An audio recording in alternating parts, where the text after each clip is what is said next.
Hello again, this is Leo from the Black Sky Ranch in beautiful northern Colorado. Today I want to talk about my 20 gauge all-purpose shotgun. You could call it a survival gun, a truck gun, zombie apocalypse gun, whatever you want. It's just a utility shotgun for me, but I've kind of dressed it up. So I chose a 20 gauge because I'm not very big. I weigh about 140 pounds. 12 gauge just beats the crap out of me.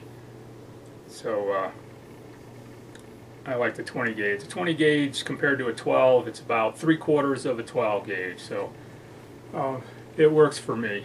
So we won't get into a big cartridge debate or gauge debate today, but 20 gauge is what I chose. The other reason I chose a 20 gauge because the firearms are a little bit lighter. They're a little bit more compact. This is a 20 gauge 870. And this is a 12 gauge 870. Now, to the naked eye, there doesn't look to be a whole lot of difference, but I measured, and the circumference around the receiver here is about a 1/2 inch less on the 20 than the 12. So I get a good grip on it, like I'm carrying it through the woods. You can see my fingers kind of meet, overlap a little bit. I can get a pretty good hold on that when I'm carrying it that way in the woods. 12 gauge, you can see my fingers don't quite meet. I just don't have as solid a grip on this.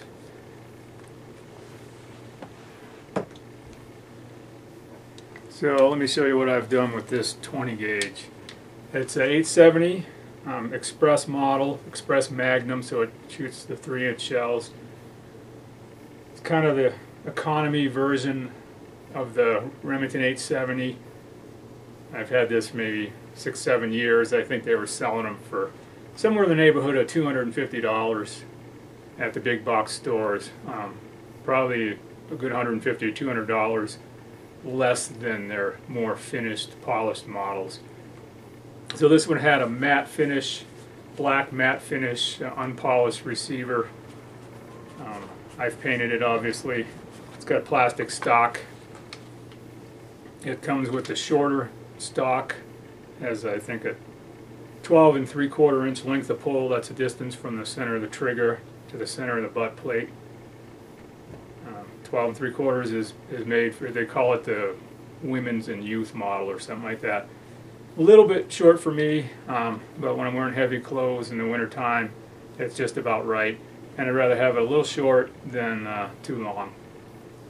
So we'll kind of start at one end and work towards the other. First, the sling. I found I took apart an old military 3-point sling because I don't really like all the gewgaws on a 3-point sling. It gets a little complicated and easy to get tangled in. So I just made myself one big loop with a kind of a quick adjustment in the middle. And the way I use it for my combat sling is like this. I prefer it this way. You get enough of a loop so you can still get it to the shoulder, yet you can let go of it if you need to go for another weapon or just to use your hands. If you really need to be bending over and stuff, you can just easily sling it to the back. If you need it tighter or looser, you can grab that quick release and tighten it up. And if you need it back, it comes around a lot pretty easily to use it again. You just let it hang. An adjustment, if I need to make it bigger or smaller, I can just pull on this adjustment down here and change the length. So the stock, I've attached it.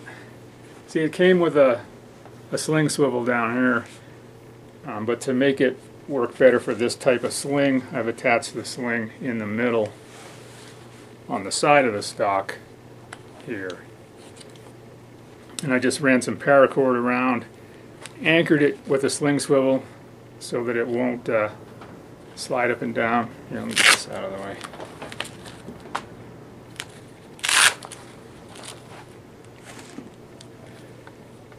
put some knots in there so it won't slide this way too much, and it won't slide up and down the stock. Just some paracord. So that worked out pretty well. On the other end, I added a Wilson Combat magazine extension.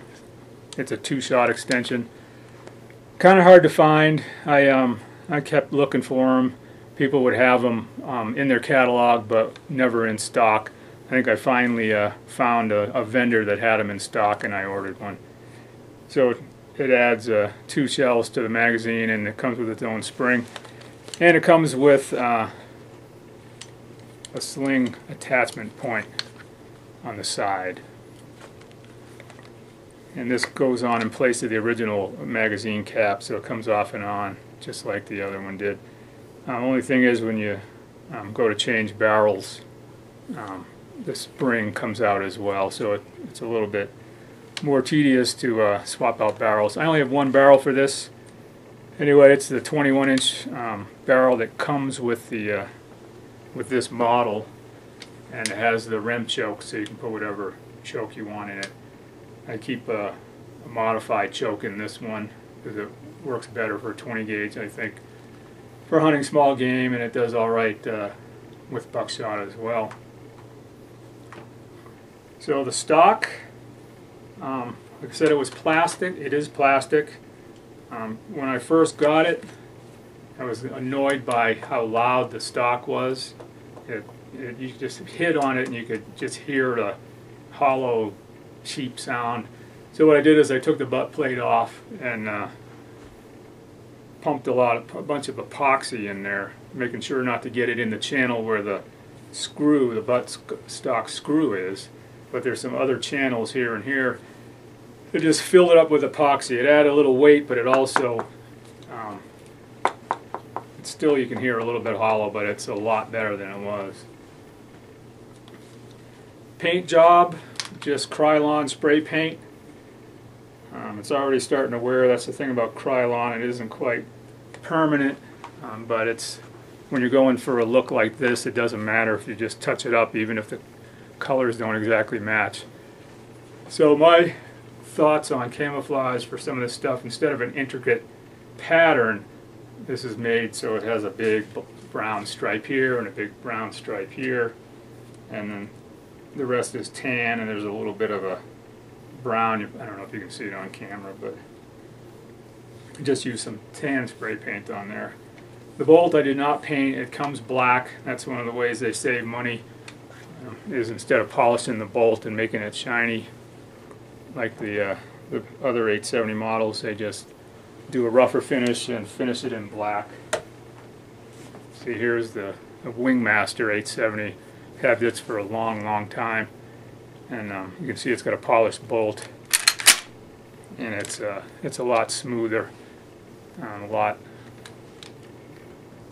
smoother when you pump the pump. You can tell the difference.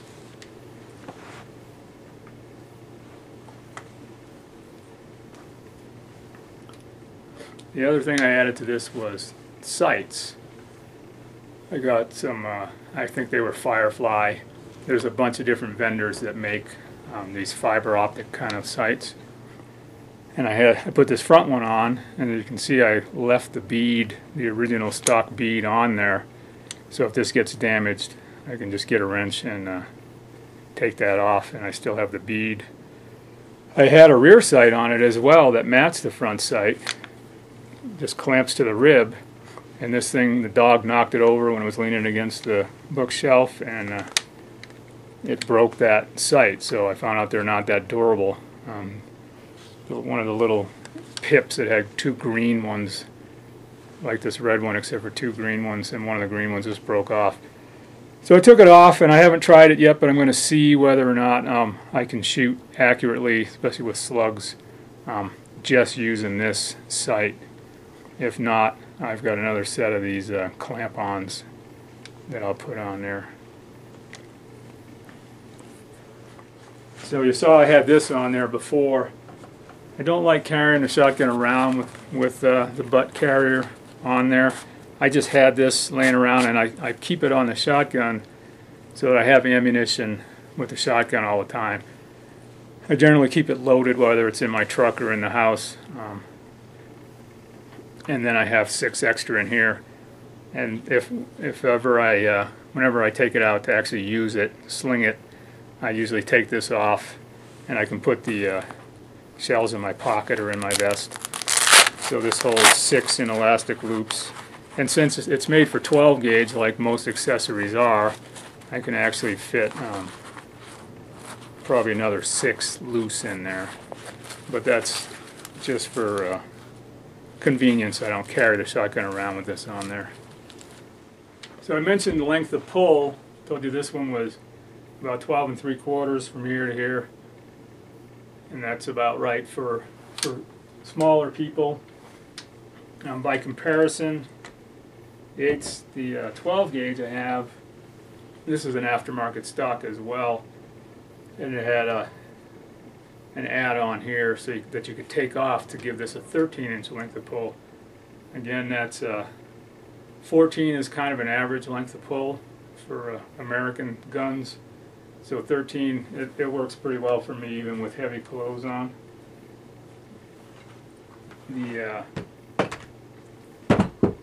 This is a 12 gauge double, and from the front trigger to the butt plate is 14 inches.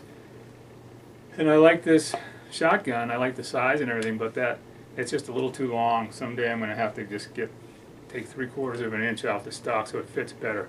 When I'm wearing a coat, especially for heavy clothes, I'm always catching the butt in my armpit, unless I consciously think about putting it forward and then bringing it back to the shoulder.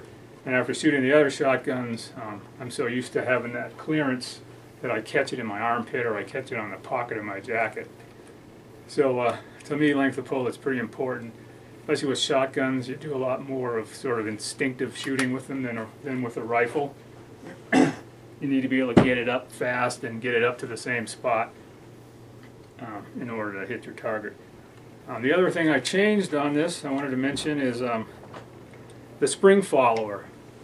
You know, the spring is in here, pushes the cartridges or the shells out as you pump it, and there's a follower on the end of the spring that bears against the shells. Now these come usually with a fluorescent colored red or green follower, so that you can see when you look in, you'll see something bright, the bright color, and you'll know that the magazine is empty.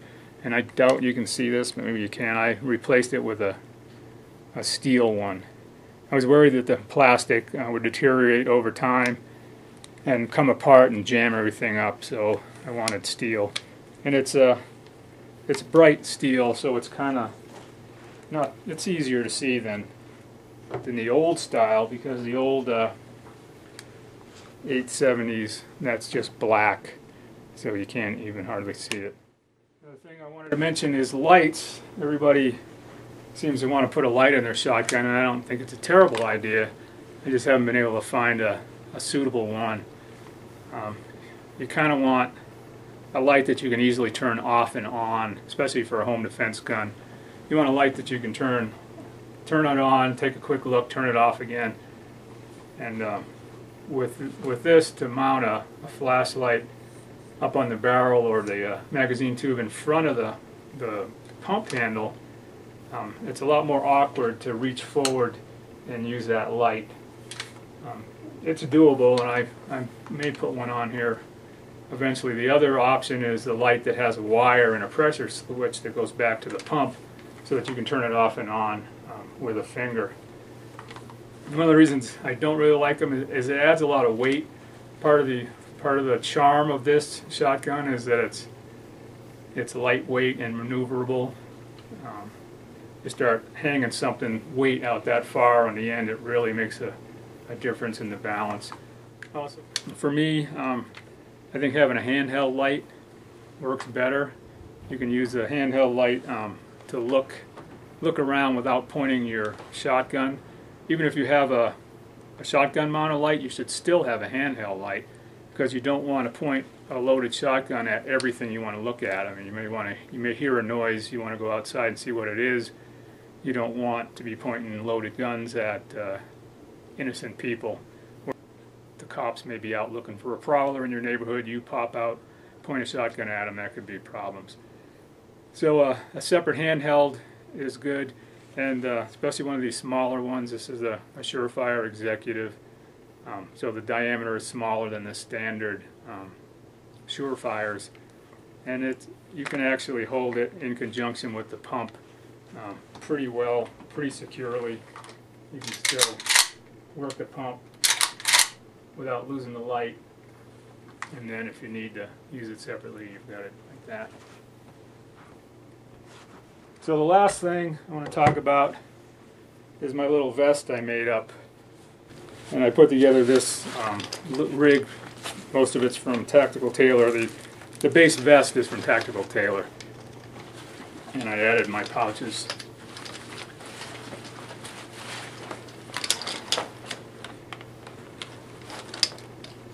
This one is set up to go over heavier clothes.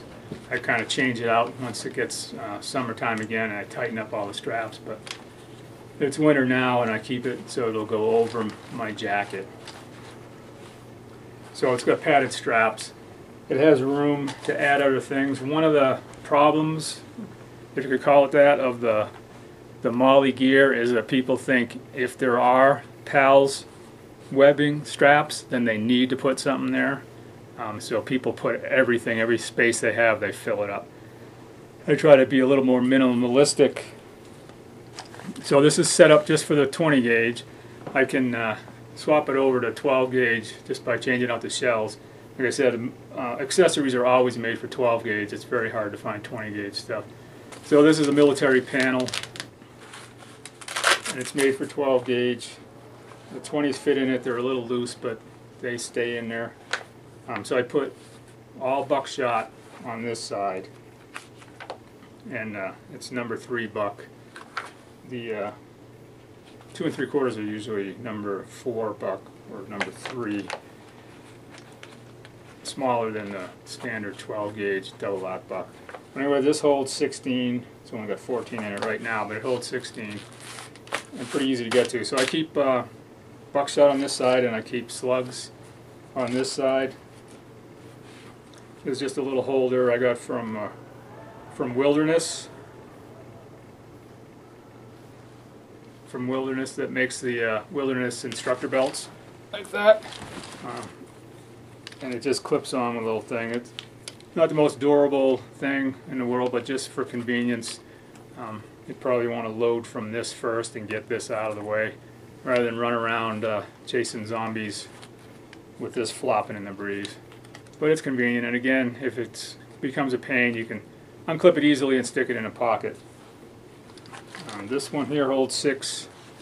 Again, meant for 12 gauge, but this one is tight enough that it holds the 20s pretty well. So slugs and slugs.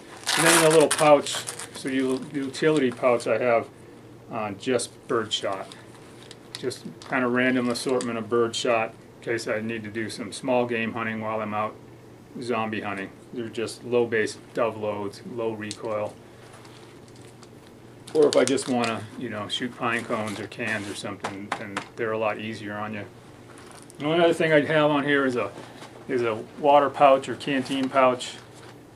It's always nice to have water. You don't have to use it if you're not carrying water in this pouch. It makes a good dump pouch, either to pick up your shells off the ground and have a place to stick them, or if you really want to load heavy, you can just put extra shells in this pouch and then load into your loops as you empty them. And the other thing is a flashlight pouch on the side for my little flashlight. And that is all I have on it. And I can still wear a backpack without interfering. I can still have a handgun without this vest interfering with it. So it works out pretty well. So there you have it. If you have any questions or comments, please leave a comment. And we'll see you next time at the Black Sky Ranch.